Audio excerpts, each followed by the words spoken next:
అసలు పూర్వజన్మలు ఉంటాయా? తర్వాత మళ్ళీ పునర్జన్మ ఉంటుందా? జన్మల పరంపర కొనసాగుతూ ఉంటుందా? ఇది మనం ఈ వీడియోలో తెలుసుకుందాం. హ్రీంకారాసనగర్భిత నలసికాం సౌః క్లీం కళాం బిభ్రతీం సౌవర్ణాంబరధారిణీం వరసుధాధౌతాం త్రినేత్రోజ్వలాం వందే పుస్తకపాశమంకుశధరాం స్రగ్భూషితాముజ్వలాం త్వాం గౌరీం త్రిపురాం పరాత్పరకళాం శ్రీచక్రసంచారిణీం. ఓం శ్రీ దుర్గామల్లీశ్వరాభ్యాం నమః. ఓం వసుదేవసుతం దేవం కంసచాణూరమర్దనం దేవకీ పరమానందం కృష్ణం వందే జగద్గురుం. ఓం శ్రీ రాధాకృష్ణాభ్యాం నమః. మనము పునర్జన్మల గురించి చెప్పుకునేటప్పుడు కొంతమంది ఏదో ఈయన చెప్తున్నాడు, మనం వింటున్నాం, అసలు పూర్వజన్మలు ఉంటాయి, ఈ జన్మే మనకు అర్థం కావట్లేదు, మళ్ళీ మరుజన్మ అంటున్నాడు అని కొంతమంది అనుకోవచ్చు. కానీ ఒక్క విషయం మాత్రం సత్యం. ఏమిటది అంటే, ప్రతి మనిషి, ఇంకా ఎక్కువ మాట్లాడితే ప్రతి జీవి, దోమ కానీ, చీమ కానీ, ఈగ కానీ, ఇవన్నీ కూడా ఎవరో కాదు, మనమే అన్నమాట. వీటిలన్నిటికీ కూడా ఏదో ఒక రోజున కంపల్సరీ మోక్షం రావడం తథ్యం. ఇది నేను చెప్పిన మాట కాదు నాయన, జగద్గురువు అయినటువంటి ఆదిశంకరాచార్యుల వారు చెప్పినటువంటి విషయం ఇది. పునరపి జననం పునరపి మరణం పునరపి జఠరే జననీ శయనం. మళ్ళీ మళ్ళీ పుడతాం మనం, మళ్ళీ మళ్ళీ చచ్చిపోతాం, మళ్ళీ జన్మ తల్లి గర్భంలో మళ్ళీ వస్తాము. ఈ జన్మ పరంపరని ఆపుకోండి అని జగద్గురువు ఆదిశంకరాచార్యులు వారు చెప్తారు. మాకు డబ్బులు కావాలి కానీ ఈ జన్మల గోల ఏంటండి అనుకోవచ్చు. నాకు 4 బిల్డింగ్లు కావాలా, 4 కార్లు కావాలా, 4 పెళ్ళాలు కావాలా, ఈ రకంగా అనుకుంటారు. ఇదంతా కూడా తృణప్రాయం.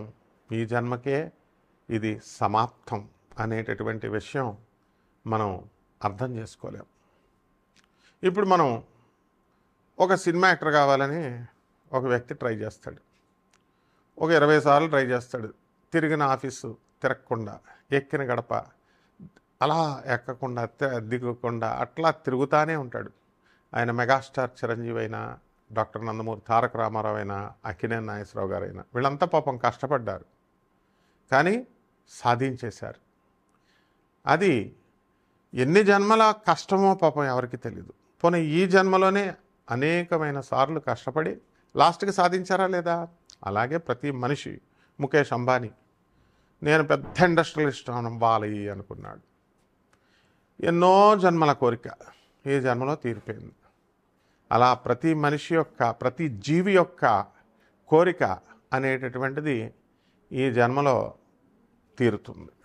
ఈరోజు అనుకుంటాం, అవ్వకపోతే రేపు చేద్దాం అనుకుంటాం, రేపు ప్రయత్నిస్తాం, అవ్వకపోతే ఎల్లుండి ప్రయత్నిస్తాం. ఇలా మొత్తం మీద మాత్రం విజయం తథ్యం అని జగద్గురువైనటువంటి శ్రీకృష్ణ పరమాత్మల వారు చెప్పారు.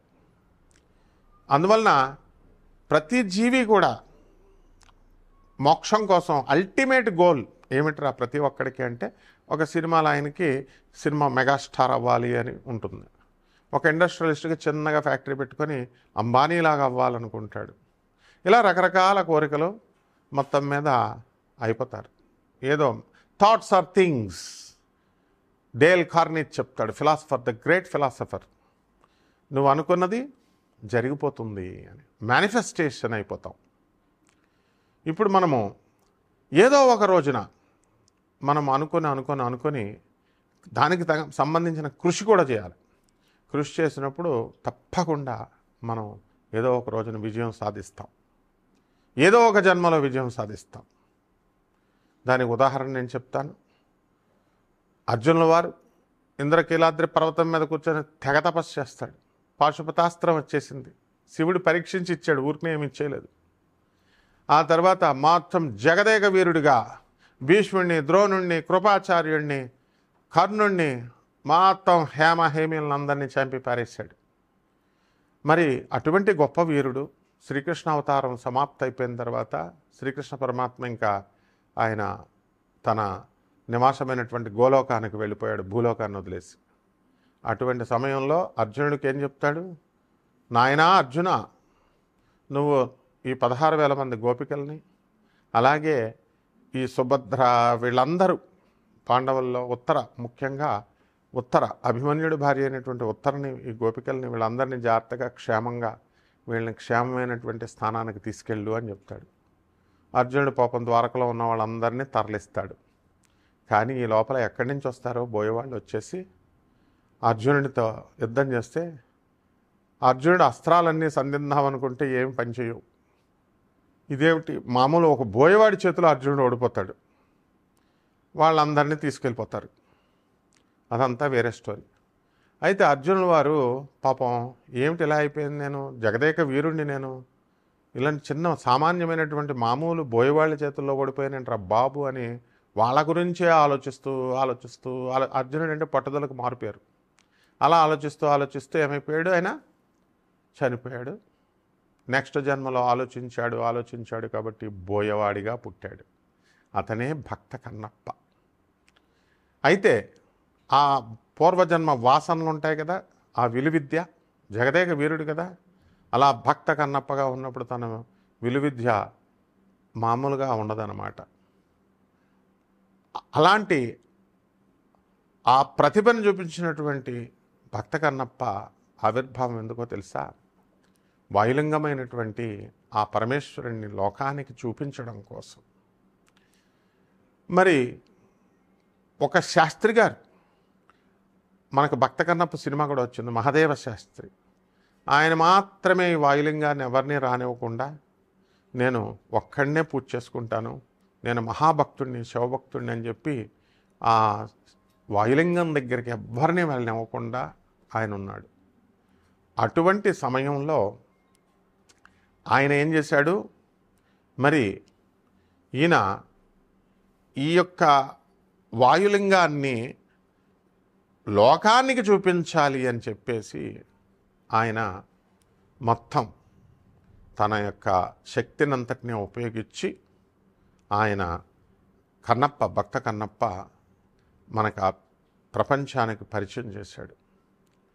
ఆ వాయులింగమే ఈ రోజున కాళహస్తీశ్వర శివలింగం. మరి 12 జ్యోతిర్లింగాలలో ఒకటి కాకపోయినా పంచభూతాలలో, పంచ ఆరామాలలో, పంచభూతాలతో తయారైనటువంటి అగ్ని స్తంభన లింగం అరుణాచలమైతే కాళహస్తీశ్వర స్వామి మరి వాయులింగంగా వచ్చింది. అంటే డిఫరెన్స్ చూడండి. ఆ మహాదేవ శాస్త్రి అనేటటువంటి భక్తుడు ఆయన తనొక్కడ మాత్రమే శివుణ్ణి పూజ చేసుకోవాలని, ఆ వాయులింగాన్ని ఇతరులకి చూపించకూడదని గోప్యంగా ఉంచితే, పరమేశ్వరుని నలుగురికి చూపించాలని ఆయన అర్జునుల వారైనటువంటి భక్త కన్నప్ప తన ఎంతో కృషితో ఆ వాయులింగాన్ని ప్రపంచానికి పరిచయం చేస్తాడు. అందువల్లనే మనం ఈ రోజున కాళహస్తి ఈశ్వర స్వామిని మనం కొలవగలుగుతున్నాం, కాళహస్తి వెళ్ళగలుగుతున్నాం. ఆ విధంగా ఇదంతా శివసంకల్పం. అందువలన మనం గోప్యంగా ఉండకపోయినా సరే జగద్గురువుల్ని మనం మీ అందరికీ పరిచయం చేయాలి అనేటటువంటి ఉద్దేశంతో, మనకు మోక్షానికి హేతువులు గురువు యొక్క అనుగ్రహం కావాలి. ఆ గురువులే ఎవరు? జగద్గురు అయినటువంటి ఆదిశంకరాచార్యులు వారు, రామానుజాచార్యులు వారు, మధ్వాచార్యులు వారు, ప్రభాత్ రంజన్ సర్కార్ ఆనందమూర్తి, లహరి మహాశయుడు, మహావతార్ బాబాజీ, తర్వాత మన రమణ మహర్షుల వారు, పరమహంస యోగానందుల వారు, ఇలా చెప్పుకుంటూ పోతే స్వామి వివేకానందుల వారు, రామకృష్ణ పరమహంస, ఇట్లా మరి ఆ జగద్గురువులను మనం చూపిస్తుంటే, మాకెందుకండి ఈ జగద్గురువులు అందరూ కూడా, మాకు కావలసినవి బిల్డింగులు, ఇళ్ళు, డబ్బులు అని ప్రపంచంలో ఎవరినన్నా చూడండి, డబ్బులు కావాలి సార్ అంటారు. ఈ డబ్బులు రావాలి అంటే దానికి కొన్ని టెక్నిక్స్ ఉంటాయి. పరమేశ్వరుడు శివయ్యా అని ఒక్కసారి అడగవయ్యా, నేను నీకు ఇచ్చేస్తాను అని నాస్తికుడిగా పుట్టినటువంటి భక్త కన్నప్పని శివుడు ఎన్నిసార్లు చెప్పినా, నా మనసు సాటిస్ఫై అయినప్పుడు మాత్రమే, నాకు శివుడి యొక్క అనుభూతి పొందినప్పుడు మాత్రమే నేను శివుడిని చూసినప్పుడు మాత్రమే, మాట్లాడినప్పుడు మాత్రమే అట్లీస్ట్ అనుభవించాలి ఆయన యొక్క మహిమ, ఆయన యొక్క ప్రకటితం అవ్వాలి ఆయన. అప్పుడు మాత్రమే నేను అంగీకరిస్తాను, అప్పుడు మాత్రమే నేను శివయ్యా అని అంటాను అన్నప్పుడు ఆ యొక్క సందర్భాలన్నింటినీ కూడా శివుడు మరి భక్త కన్నప్పకి అప్పచెప్పాడు, చూపించాడు. అప్పుడు భక్త కన్నప్ప శివయ్య అనగానే మోక్షాన్ని ఇచ్చాడు, జగద్విఖ్యాతిని ఆయనకు ప్రసాదించాడు భక్త కన్నప్పగా. ఈ రోజున కూడా మనం ఆయన తలుచుకుంటున్నాం. ఆ విధంగా ప్రతి జీవి కూడా ఏదో ఒక విధంగా నమ్మినా నమ్మకపోయినా, నాస్తికులు కూడా ఆ భగవంతుడి వైపు తన ప్రయాణాన్ని కొనసాగిస్తూనే ఉంటాం, జన్మలు ఎత్తుతూనే ఉంటాం మనం. ఆ జన్మ పరంపరలో మనకి సాఫల్యత అనేటటువంటిది ఏదో ఒక రోజున మనం సాధించేస్తాం. అది ఎప్పుడు అన్నది మనకు తెలియదు. కొన్ని కోట్ల జన్మలు అవ్వచ్చు, లక్షల జన్మలు అవ్వచ్చు, చీమగా పుట్టచ్చు, దోమగా పుట్టచ్చు. ఆ దోమలు కూడా మళ్ళీ ట్రాన్స్ఫర్మ్ అయ్యి మానవుడిగా మళ్ళీ ఎవల్యూషన్ పొంది లాస్ట్కి ఎలాగైతేనేమి ప్రతి జీవికి ఒక అర్హతనిచ్చాడు ఆయన, మోక్షం సంపాదించుకునేటటువంటి అర్హతని. మోక్షం ఖచ్చితంగా ప్రతి జీవికి వస్తుంది. ఇది సృష్టి నియమం. ఈ సృష్టి రహస్యాల్ని ఛేదించేదే సైన్స్. ఈ సృష్టి రహస్యాల్ని ఛేదించడం కోసం మనకి దోహదపడేదే సైన్స్. అంతేగాని భగవంతుడిని ఛాలెంజ్ చేసేది సైన్స్ కాదు. భగవంతుడి యొక్క సృష్టి ఏ విధంగా ఉంది, లా ఆఫ్ క్రియేషన్ ఏంటి, అసలు సృష్టి నియమాలు ఏంటి, మనం ఎలా నియమాలను పాటిస్తే మనకి మోక్షం వస్తుంది అనేటటువంటిది ఆయన మనకి చూపిస్తాడు. ఆయన సరైన సమయంలో మనం కరెక్ట్గా తెలియజేస్తాడు. కాబట్టి ప్రతి జీవి కూడా ఏదో ఒక రోజున మోక్షం పొందడం తథ్యం. కాబట్టి అర్జునుల వారి చరిత్రను మనం కాదనగలుగుతామా? ఇంద్రకీలాద్రి పర్వతం ప్రత్యక్ష సాక్షిగా ఉంది. ఆ పర్వతం మీద ఉన్నటువంటి బెజవాడ కనకదుర్గమ్మ దేవస్థానం గురువుల దగ్గర చదివినటువంటి వాడిని నేను. ఆ కాళహస్తి, ఆ పంచారామాలు ఇవన్నీ కూడా మేము ఈ 12 జ్యోతిర్లింగాలకి చిన్ననాటి నుంచి కూడా మా గురువులతో పాటు వెళ్ళి అక్కడ పూజలో పునస్కారాలు స్వయంగా ఆ యొక్క మూల విరాట్టులకు మా గురువులు చేస్తుంటే పక్కన ఉన్నటువంటి వాడిని. అలాగే మేము కూడా మరి ఇప్పుడు మిగతా వేద పండితులతో వాళ్ళు ప్రభుత్వం మమ్మల్ని నియమించినప్పుడు వెళ్తూ ఉంటాం, చేస్తూ ఉంటాం. ఇదంతా మరి ఒక క్రమబద్ధంగా జరగాలి. కాబట్టి పరమాత్మ ఉన్నాడు, శివుడే కృష్ణుడు, కృష్ణుడే శివుడు. కాబట్టి ఇటువంటి విషయాల్లో పాండిత్యానికి ఇది లేదు. శక్తి కంటే ముందు భక్తి పుట్టింది. కాబట్టి మనందరం కూడా ఏదో ఒక రోజున మోక్షం పొందడం తథ్యం. అయితే ఈ 12 జ్యోతిర్లింగాల్లో ఎలాగైతే ఉన్నారో ఈ 12 రాశులు మనకున్నాయి. ఈ యొక్క పునర్జన్మ సిద్ధాంతం ప్రకారం మనం పూర్వజన్మల్లో ఎవరం, మనం ఈ జన్మల్లో మనకు తెలుసు. అయితే నెక్స్ట్ జన్మల్లో ఏమిటి అనేటటువంటిది నిశ్చితంగా పరిశీలిస్తే మనకి దైవ అనుగ్రహంతో, గురువానుగ్రహంతో తెలిసిపోతూ ఉంటుంది. అది మనం ఒక్కొక్కటి తెలుసుకుందాం. జీవితాన్ని కళాత్మకంగా బ్రతకాలి. ఆ కళాత్మకంగా బ్రతికేటటువంటి ఆ జీవితాన్ని, ఆ కళని మనం తెలుసుకోవాలి. అది అందరికీ సాధ్యం కాదు, కానీ కంపల్సరీ తెలుసుకొని తీరాలి. సాధ్యం కాకపోయినా ప్రతి మనిషిని మన జీవితాన్ని కళాత్మకంగా బ్రతికి మన యొక్క గోల్ అయినటువంటి మోక్షం, కామన్ గోల్ ప్రతి ఒక్క జీవికి మళ్ళీ వెళ్ళి దేవుళ్ళు కలవడం. అందువల్లనే ఇది దేహము దేవాలయం అన్నాం.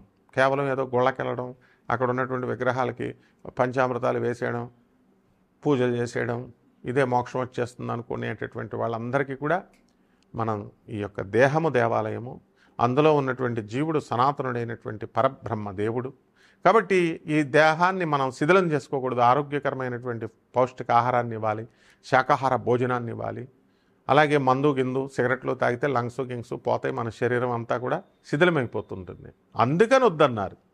అంతేగాని నీ ఇష్టం, ఎవరిష్టం వచ్చినట్టు వాళ్ళు తాగొచ్చు, ఎవరిష్టం వచ్చినట్టు వాళ్ళు తినొచ్చు. ఒక్కొక్క గురువుని ఒక్కొక్క స్టైల్లో పుట్టిస్తాడు. ఇప్పుడు మా గురువుగారు చాగంటి కోటేశ్వరరావు గారు ఉన్నారు, పురాణాలు చెప్పడం.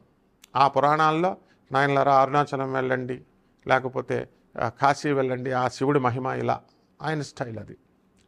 మరి ఒక్కొక్క గురువుని ఒక్కొక్క దీంతో ఎవరికి ఏ ఫ్రీక్వెన్సీతో మ్యాచ్ అవుతుందో ఆ ఫ్రీక్వెన్సీతో పరమేశ్వరుడు చెప్పిస్తూ ఉంటాడు.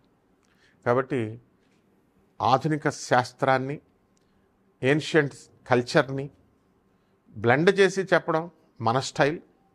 అందువలన పరమేశ్వరుడు చెప్పించినటువంటి ఈ యొక్క విషయాలు యథార్థమైనటువంటివి. వీటిని మీ అంతరాత్మనితో ఆలోచిస్తే మీకే అర్థమైపోతూ ఉంటుంది. అందువలన మీ యొక్క జ్ఞాననేత్రాన్ని మీరు కనుక తెరిస్తే మీరెవరో మీకు ఎవరో బయట వాళ్ళు చెప్పక్కర్లా. మీ జన్మ ఏంటో మీకే తెలిసిపోతుంది. పూర్వజన్మ ఏంటో మీకు తెలిసిపోతుంది. వచ్చే జన్మ ఏంటో కూడా తెలిసిపోతుంది. ఈ ఒక్కొక్క రాశి మీద ఈ యొక్క కర్మ సిద్ధాంతం ఏ విధంగా పనిచేస్తుంది, పునర్జన్మ సిద్ధాంతం ఏం పనిచేస్తుంది, మీరెవరు, ఈ జన్మలో ఎవరు, రాబోయే జన్మలో ఎవరు, మనం ఈ వీడియోలో మనం తెలుసుకుందాం. తులారాశి ఈ కర్మ సిద్ధాంతం ప్రకారం, ఈ పూర్వజన్మ మరుజన్మల సిద్ధాంతం ప్రకారం, శివపురాణం ప్రకారం ఈ యొక్క తులారాశి వారికి అందరికీ కూడా అధిపతి ఎవరండి? శుక్రాచార్యులు వారు. మీరంతా ఎవరండి? ఆయన శివాంశ సంభూతుడు. శివుడికి ఆయన నిరంతరం మహాభక్తుడు. ఎప్పుడు కూడా సాక్షాత్ లక్ష్మీదేవి ఆయన చెల్లెలు, భృగు మహర్షి తనయుడు. కాబట్టి చెడ్డవారికి కూడా సహాయాలు చేస్తాడు ఆయన. తన శిష్యులైనటువంటి రాక్షసులకి ఆయన ఎదిరించినా సరే మరి ఆయన ఎంతో మేలు చేస్తాడు. ఉదాహరణకి వామనుడు ఉన్నాడు. వామనావతారం ఎత్తినప్పుడు శ్రీ మహావిష్ణువే వామనుడిగా బలిచక్రవర్తి దగ్గరికి వచ్చాడని గ్రహించాడు శుక్రాచార్యులు వారు. చిన్న వటుడి రూపంలో వచ్చి, చిన్న బాలకుడిగా మరుగుజ్జులాగా వచ్చి 3 అడుగుల నేల అడుగుతాడు. బలిచక్రవర్తి ఏమనుకున్నాడు? 3 అడుగులు అడుగుతున్నాడు, నేను మహారాజుని, 3 అడుగులు ఇవ్వడం ఎంతసేపు అని ఇచ్చేస్తానంటాడు. ఒరే నాయన, ఆయన అడిగేది ఆ 3 అడుగులు కాదురా నాయన, ఒకటి ఆకాశం అడుగుతాడు, ఒకటి భూమి అడుగుతాడు, మూడోది ఇంకా నీ నెత్తిమే తలకాయ పెడతాడని గ్రహించినటువంటి శుక్రాచార్యులు వారు మరి కమండలంలో కమిట్ అయిపోతుంటే నీళ్లు పోసి వామనుడికి అది అవ్వకూడదని చెప్పేసి తన శిష్యుడిని రక్షించుకోవాలని ఒక పురుగు రూపంలో ఆ కమండలంలో నుంచి నీటి ధార పడుతుంటే దానికి అడ్డంగా వెళ్ళిపోతాడు.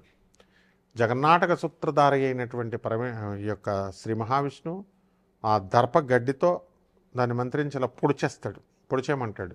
పొడిచేసరికి కన్ను ఒకటి శుక్రాచార్యుడిది పోతుంది. అప్పటి నుంచి శుక్రాచార్యుల వారికి ఒంటి కన్ను ఉంటుంది. కాబట్టి ఈ తులారాశిలో పుట్టినటువంటి వాళ్ళకి అందరికీ కూడా కాస్త ఐసైట్ ఉంటుంది, దూరదృష్టి ఉండదు, విందు వినోద కార్యక్రమాల్లో పాల్గొంటారు, ఎంజాయ్మెంట్కి ఎక్కువ ప్రాధాన్యత ఇస్తారు, మోక్షం సంగతి తర్వాత చూద్దాం అనుకుంటారు. అలాగే బంధువులు, స్నేహితులు వీళ్ళందరితో చాలా సన్నిహితంగా ఉంటూ వాళ్ళందరి మెప్పు కోసం వాళ్ళందరినీ బాగా చూసుకోవాలని చెప్పి హార్ట్ఫుల్గా మీరు ఇచ్చేస్తారు. మీరంతా పూర్వజన్మలో ఎవరండి? మీరంతా శుక్రాచార్యుడిలా పుట్టారు మీరు. అంటే శుక్రాచార్యుడు మందు తీసుకుంటాడు. కాబట్టి అందులో కొంతమంది మందు, ఆల్కహాల్కి ఎడిక్ట్ అయినటువంటి వాళ్ళు కూడా తులారాశిలో ఉంటారు. ఎంజాయ్మెంట్ అంటే వివాహాలు చేసుకోవడం, పిల్లల్ని కనడం, ఆ పిల్లల కోసం మీ జీవితాలంతా త్యాగాలు చేసి మీరు చనిపోయారు. లాస్ట్కి మీ పిల్లలు మిమ్మల్ని ఆఖరి దశల్లో చూడనటువంటి వాళ్ళు కూడా ఉన్నారు. అయితే ఇదంతా కూడా మీ వ్యక్తిగత జాతకాలను పరిశీలించి మనం చెప్దాం. తప్పకుండా శివపురాణం ప్రకారం మీరంతా కూడా శుక్ర అంశతో పుట్టేశారు, శివాంశ సంభూతులు మీరు. కాబట్టి ఎంజాయ్మెంట్కి ఎక్కువ ప్రాధాన్యత ఇస్తారు. ఇళ్ళు స్థలాలు, ఇల్లులు అన్నీ ఉంటాయన్నమాట. కాబట్టి ఈ పరిహారాలు ఏం చేసుకోవాలి తులారాశి వారికి అంటే, మనకి శత్రుపీడ పోయింది, పంచమరాహు ఉన్నాడు, పిల్లల వల్ల ఇబ్బంది ఈ 2 సంవత్సరాలు కలుగుతుంది. కాబట్టి కోర్టు కేసులు మీరు గెలుస్తారు. అయితే ఈ రాహు జపం చేసుకోండి, రాహు స్తోత్రాలు చదవండి. రాహు కిలోంపావు మినుముల్ని, ఆవుపేట రంగు ఉన్నటువంటి వస్తువులనిచ్చి పేద బ్రాహ్మణులకి మరి శనివారం నాడు ఉదయం 8 గంటలకు దానం చేసుకోండి. దుర్గాదేవి యొక్క మంత్రాన్ని ఓం హ్రీం దుమ్ దుర్గాయై నమః అంటూ మీరు ఆ బీజాక్షరాలతో దుర్గాదేవి కుంకుమార్చన చేసుకోండి. మీ జీవితం బ్రహ్మాండంగా ఉంటుంది. శుభమస్తు.